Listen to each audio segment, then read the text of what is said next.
Hi అండి, welcome to my channel. Friends, ఇవాళ మేము విలేజ్కి వచ్చాము. అదే మా అత్త వాళ్ళ ఇంటికి వచ్చాము. ఇంట్లో ముత్యాలమ్మ పూజ ఉందని వచ్చాము ఫ్రెండ్స్. ముందుగా అమ్మవారి పూజ చేసుకోవాలంటే ఇంటిని శుద్ధి చేసుకోవాలంట. అందుకే ముందుగా ఇల్లంతా టోటల్గా క్లీన్ చేసి పుణ్యాహం పూజ అయితే పెట్టుకున్నాము. ఫ్రెండ్స్, ఈ వీడియోలో నేను మీకు మేము చేసుకున్న పుణ్యాహం పూజ గురించి, దాని విశిష్టత గురించి చూపించబోతున్నాను. ముందుగా మన ఛానల్ని కొత్తగా చూసే వాళ్ళు ఉంటే ప్లీజ్ సబ్స్క్రైబ్ చేసుకోండి. పంతులు గారు పొద్దున్నే వస్తారని త్వరగా స్నానం చేసి పూజకైతే మేము రెడీ అయ్యాము. అన్నీ సిద్ధం చేసుకున్నాము. ఇంతలో పంతులు గారు వచ్చేసారు, పూజకి స్టార్ట్ చేశారు. అసలు ఈ పూజ ఎందుకు చేస్తారంటే, ఏమైనా వాస్తు దోషాలున్నా, కొత్తగా ఇల్లు కట్టుకునే వాళ్ళు, దేవుని పూజ ఏమైనా పెట్టుకోవాలని అనుకునే వాళ్ళు ఇలా చేస్తారంట. ఇక్కడ చూస్తున్నారు కదా, 4 చెంబులు పెట్టి 4 కలశాలు ఏర్పాటు చేస్తున్నారు. వినాయకుడి పూజ కోసం వినాయకుడిని పసుపు ముద్దతో ఏర్పాటు చేశారు.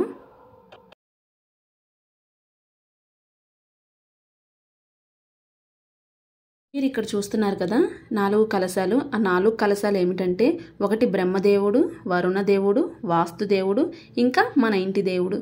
ఆ 4 దేవుడిని అట్లా 4 కలశాలుగా పెట్టి ఆ పంతులు గారైతే పూజ చేస్తారు ఆవాహనం కోసం.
మనం ఎప్పుడు ఏ పూజ చేసినా ముందుగా గణపతి పూజ చేస్తాం కదా ఫ్రెండ్స్. అలానే ఇక్కడ కూడా పంతులు గారు ముందుగా గణపతి ఆవాహనం కోసం గణపతిని పూజిస్తున్నారు.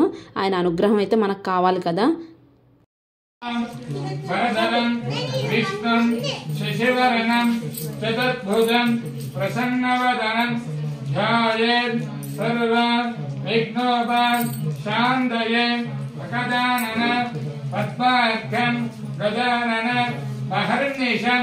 అనేకదంతం దష్టానాం ఏకదంతం ఉపాస్మహే. గురుబ్రహ్మ గురుర్విష్ణుః గురుదేవో మహేశ్వరః గురు సాక్షాత్ పరబ్రహ్మ తస్మై శ్రీ గురవే నమో నమః. గురుచరణానాం విందాభ్యో నమః. శ్రీ గురుభ్యో నమః. హరిః ఓం. మొదటగా గణపతికి, గురువులకి, మీ ఇంటి దేవునికి, కులదేవతకి, గ్రామ దేవతకి, తల్లిదండ్రులకి అందరికి ఒకసారి ప్రార్థన చేసుకోవాలా. శ్రీ గురుభ్యో నమః. శ్రీ మహాగణపత్యై నమః. హరి ఓం. ఆగమ్య ప్రాణానాగమ్యాం చేపట్టు. ఓం చేకరుకోవాలి. 2 చేతులు అద్దం రక్షాల్య, అద్దం రక్షాల్య. ఓం కేశవాయ నమః. నారాయణాయ నమః. మాధవాయ నమః.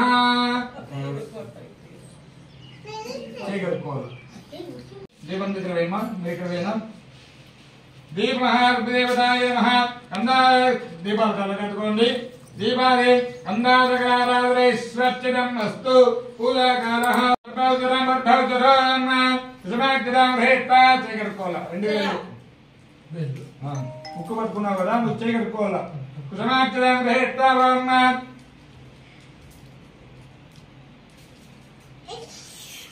కుసమాక్షరం గ్రహిత్వా. ఓం. ఎడమ చేతులకు వేసుకో అక్షంతుల పూలు. కుడి చేతిలో చెయ్యి, కుడితో పెట్టుకోవాలి. ఇక్కడ పెట్టుకోవాలి. చెయ్యి అడ్డం, ఈ చెయ్యి అనేది అడ్డం. ఓం కుసమాక్షరం గ్రహిత్వా. పలకండి మామ. ఉపాత సమస్త దురితక్షయ ద్వారా శ్రీ పరమేశ్వర దేవత ఉద్దిశ్య శ్రీ పరమేశ్వర దేవత ప్రీత్యార్థం శుభాభ్య शुभे शोभने मुहूर्ते अद्य ब्रह्मणः द्वितीय प्रहरार्थे श्वेत वराह कल्पे वैवस्वत मन्वन्तरे कलियुगे प्रथमपादे जम्बूद्वीपे भारतवर्षे भरतखण्डे दण्डकारण्ये गोदावर्याः दक्षिणे तीरे शालीवाहन शके बौद्धावतारे रामक्षेत्रे मम गुरुहे अस्मिन् वर्तमाने व्यावहारिके चान्द्र मानेन प्रभवादि षष्टि संवत्सराणां मध्ये मंगलकर श्री विश्वावसु नाम संवत्सरे उत्तरायणे वसंत ऋतुः चैत्रमासे शुक्लपक्षे प्रथमम्यां पाद्यं द्वितीयायां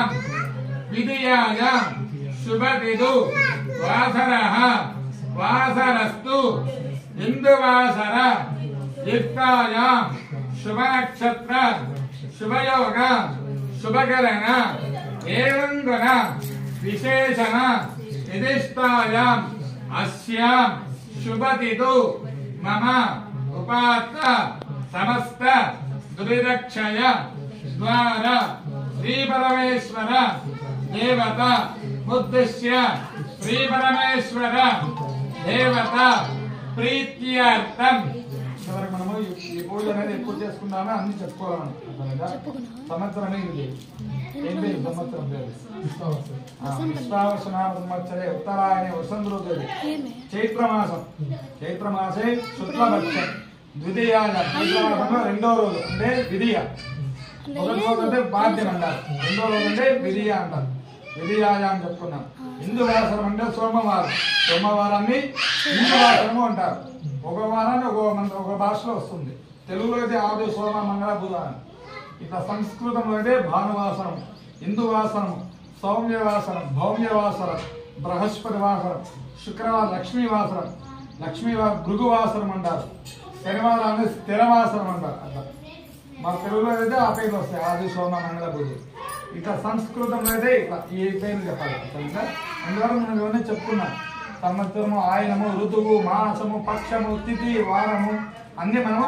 పంతులు గారు చాలా వివరంగా చెప్పారు కదండి. ముందుగా గణపతి పూజ చేసిన తర్వాత మనం ఏ సంవత్సరం ఏ టైంలో ఈ పూజ చేస్తున్నామో అదంతా కార్యక్రమం చూపించారు. తర్వాత వాస్తు పూజ కూడా చేశారు ఫ్రెండ్స్. ఆ తర్వాత మనం పూజలో పెట్టిన గుమ్మడికాయతో ఇలా ఇంటినంతా దిష్టి తీసి అలా పడేశారు.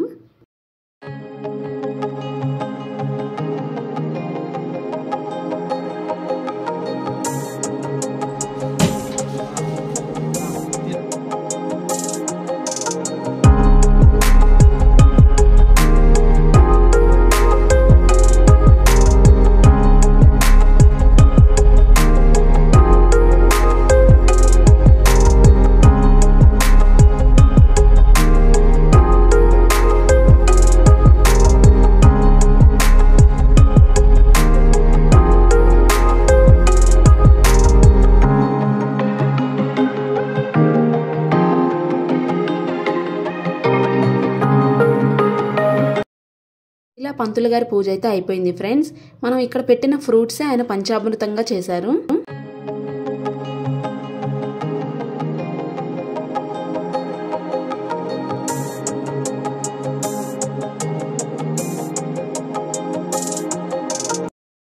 మేము చేసిన నైవేద్యం ఇంకా పంచామృతం కలిపి పంతులు గారు ప్రసాదంగా అందరికి ఇచ్చారు.